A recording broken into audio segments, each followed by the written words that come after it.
اگر آپ کسی خاص جگہ رشتہ کرنا چاہتے ہیں اور آپ کی خواہش یہ ہے کہ رشتہ بھی وہ خود مانگیں، تو اس عمل سے آپ کی خواہش پوری ہو جائے گی اور مطلوبہ رشتے کا پیغام دوسری طرف سے آ جائے گا انشاءاللہ۔ اگر تو کوئی جادو وغیرہ کی بندش نہ ہو تو اس عمل سے فوری اثرات آنا شروع ہو جائیں گے اور کوئی نہ کوئی ایسا ذریعہ بن جائے گا کہ دوسری طرف سے رشتے کا پیغام آ جائے گا اللہ کے فضل سے۔ لیکن اچھا ہو اگر آپ یہ عمل کرنے سے پہلے اپنے اوپر یا دوسرے فریق پر بد اثرات چیک کر لیں، اور اگر بد اثرات سامنے آ جائیں تو پہلے ان کا توڑ کیا جائے اور پھر یہ عمل شروع کیا جائے تاکہ آپ کو فوری نتائج مل سکیں۔ تو رشتے کا پیغام دوسرے گھر سے منگوانے کا عمل اس طرح ہے کہ چاند کی پہلی تاریخ کو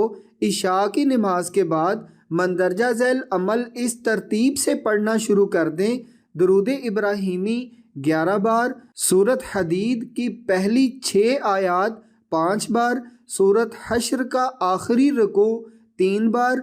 آ موکل جا موکل گھیر گھار کے لا موکل 100 بار، درود ابراہیمی 11 بار۔ عمل کے بعد آنکھیں بند کریں اور دوسرے فریق کا تصور کریں اور کہیں کہ فوری طور پر فلاں کا رشتہ فلاں کے لیے لے کر آئیں اور آپ کو آنا ہی پڑے گا۔ فلاں کی جگہ پر اپنا اور دوسرے فریق کا نام لیں، پھر ان کے سینے پر تصور میں ہی 3 پھونکے مار دیں اور آنکھیں کھول دیں۔ یہ عمل 21 دن تک جاری رکھنا ہے۔